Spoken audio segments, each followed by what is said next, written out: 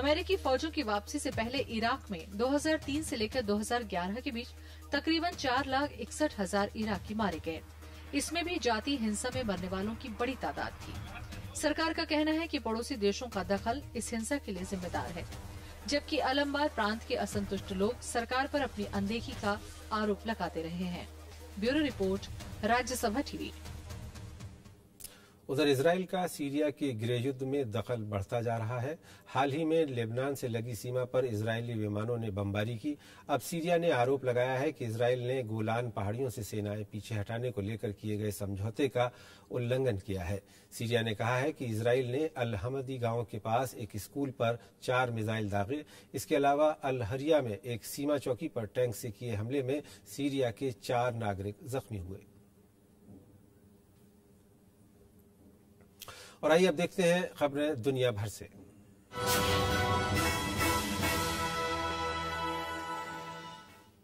Ukraine के दक्षिणी इलाके क्राइमिया की संसद ने रूसी संघ में शामिल होने का ऐलान किया है। अब इस मुद्दे पर 16 मार्च को क्राइमिया में जनमत संग्रह कराया जाएगा, जबकि यूक्रेन की अंतरिम सरकार ने इस प्रस्ताव को असंवैधानिक करार दिया है। इस ऑटोनोमस इलाके पर पिछले कुछ दिनों से रूस समर्थक काबिज हैं। पिछले हफ्ते यूक्रेन में संसद ने रूस समर्थक राष्ट्रपति विक्टर यानुकोविच को हटा दिया था। इसे रूस ने तख्ता पलट बताया था। इसके बाद से क्राइमिया में सरकारी इमारतों पर रूस समर्थकों ने कब्जा कर लिया। रूस का कहना है कि उसकी कार्रवाई रूसी लोगों की हिफाजत के मद्देनजर है। इधर अमेरिका ने रूस को यूक्रेन के मामलों में दखल न देने को कहा है। Состав Российской Федерации в качестве субъекта Российской Федерации. Решение второе. Назначить на 16 марта 2014 года общекрымский референдум. Под общекрымским референдумом понимается проведение референдума также в городе Севастополе. इटली ने कहा है कि लीबिया में शांति बहाली के लिए अंतर्राष्ट्रीय बिरादरी को बेहतर भूमिका निभानी होगी।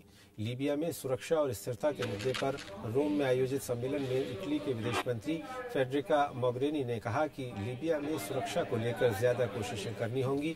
यूक्रेन संकट पर उन्होंने उम्मीद जताई कि जल्द ही इसका शांतिपूर्ण समाधान निकल आएगा। Ma credo che sia già un risultato il fatto che si è aperto un canale di dialogo e che tutti oggi dicono che la soluzione deve essere politica, diplomatica e non in nessun modo militare. और अब खबर 86वें अकादमी award से। यहाँ Alphonso क्यूरोन की film gravity छाई रही। इस film को कुल 7 अवार्ड्स मिले, जबकि स्टीव मैकवीन की फिल्म 12 Years a Slave को इस साल की बेस्ट फिल्म चुना गया।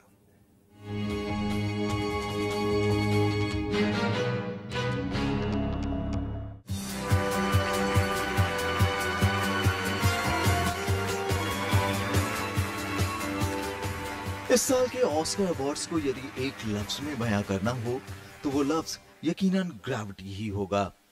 अंतरिक्ष की पृष्ठभूमि पर बनी इस फिल्म ने कुल 7 पुरस्कारों पर कब्जा किया। अल्फांसो क्यूरोन को ग्रेविटी के लिए सर्वश्रेष्ठ निर्देशक का पुरस्कार मिला। इस साल अकादमी पुरस्कारों के लिए ग्रेविटी को कुल 10 श्रेणियों में नामांकन मिले थे। your gravity. You are the soul, the heart of the film. You're the most amazing collaborator and one of the best people I ever met.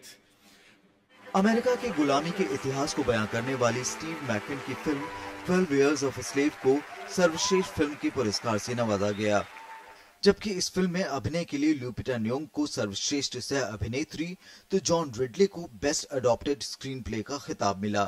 And it's one of those moments in life where it might not ever happen again, and you're living it, and you're there, and it's not a dream, it's a reality. So emotions, physicality just takes over. So Van Halen, Jump. इसी तरह Dallas boys club film में शानदार अभिनय के लिए Matthew मैककॉनॉगी को best actor award मिला, तो ब्लू जैस्मिन में बेहतरीन भूमिका के लिए केट ब्लैंचेट को सर्वश्रेष्ठ अभिनेत्री का अवार्ड मिला। फ्रोजन ने बेस्ट एनिमेशन फिल्म का खिताब जीता, जबकि विदेशी भाषा श्रेणी में सर्वश्रेष्ठ फिल्म का पुरस्कार इटली की फिल्म द ग्रेट ब्यूटी को मिला। Bureau report, Rajya Sabha TV. और आइए अब जल्दी से नजर डाल लेते हैं दुनिया की कुछ और बड़ी घटनाओं पर।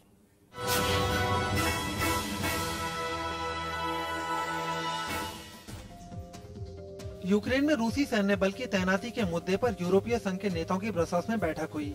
इस बीच रूस और यूक्रेन के विदेश मंत्रियों के बीच बातचीत करवाने की अमेरिका की कोशिश नाकाम हो गई है। अमेरिका ने रूस को यूक्रेन की संप्रभुता का सम्मान करने की चेतावनी दी है। सऊदी अरब, बहरीन और संयुक्त अरब अमीरात ने कतर से अपने राजदूतों को वापस बुला लिया है।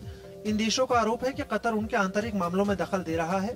इस फैसले को पश्चिम एशिया में सऊदी अरब और कतर के बीच वर्चस्व को लेकर उपजे मतभेदों से जोड़कर देखा जा रहा है। इजरायल ने दावा किया है कि उसने हथियारों से भरा एक जहाज पकड़ा है। इजरायल का दावा है कि आधुनिक रॉकेट ईरान की तरफ से फलस्तीन में चरमपंथियों को भेजे जा रहे थे। ईरान ने इस आरोप को नकारते हुए कहा है कि इजरायल पश्चिम एशिया में आ रहे राजनीतिक बदलावों से बौखला रहा है। ईरान ने उम्मीद जताई है कि मॉस्को पश्चिम के साथ परमाणु कार्यक्रम पर अंतिम समझौता स्वीकार कराने में उसकी मदद करेगा। जापान की यात्रा पर गए ईरान के विदेश मंत्री जावेद जरीफ ने एक बार फिर कहा कि तेहरान का परमाणु कार्यक्रम शांतिपूर्ण है और इसका बम बनाने से कोई लेना देना नहीं है। मिस्र में प्रधानमंत्री इब्राहिम महलाफ के नेतृत्व में अंतरिम सरकार ने शपथ ले ली है। नई सरकार में जनरल अब्दुल फताह अल सीसी को दोबारा रक्षा मंत्री बनाया गया है। इस बीच खबर है कि अब्दुल फताह अल सीसी को अगर राष्ट्रपति चुनाव लड़ना है तो उन्हें सेना प्रमुख का पद छोड़ना होगा। ब्रिटेन में प्रधानमंत्री डेविड कैमरन ने स्कॉटलैंड के लोगों से अपील की है कि वो अलग होने का फैसला न लें। दूसरी तरफ स्कॉटिश नेता एलेक्स सालमंड ने कहा है कि स्कॉटलैंड की आजादी का सभी को समर्थन करना चाहिए। गौरतलब है कि ब्रिटेन से अलग होने के लिए स्कॉटलैंड के लोग 18 सितंबर को जनमत संग्रह में हिस्सा लेंगे।